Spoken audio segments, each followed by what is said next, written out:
Y'all, the one thing that we all know that we have to do when we have outdoor excursions is be prepared for the worst. I flipped a boat over one time duck hunting on the Hyco River.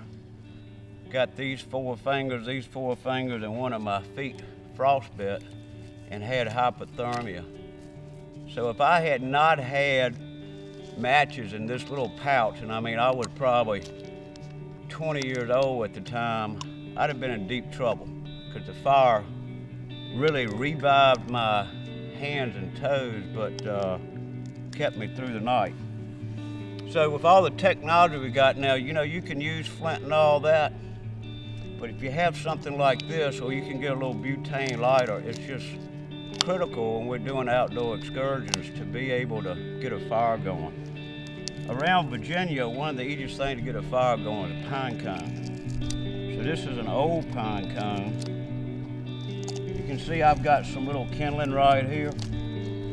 And you just gotta find something really small. So if there's a snow on the ground, or if it's sleeting, or if it's raining, you're gonna have to search hard. But like a cedar tree, the bark on a cedar tree, in the cavity of a decayed log, things like that will get a little spark going.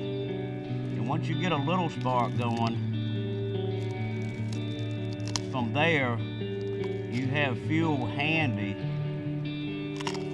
to be able to get the fire going, which basically can save your life.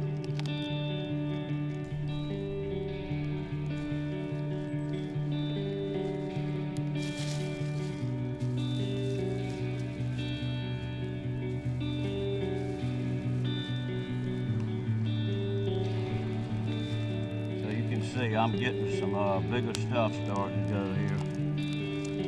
Once you get to this point, a little bit of wind can help you, but it's not easy, but it's just, the message is be prepared.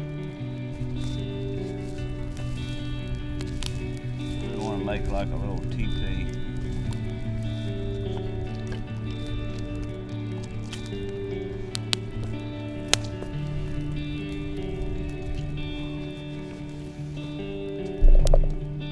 Once I get to this point, I can find fuel to burn, even if it's wet fuel.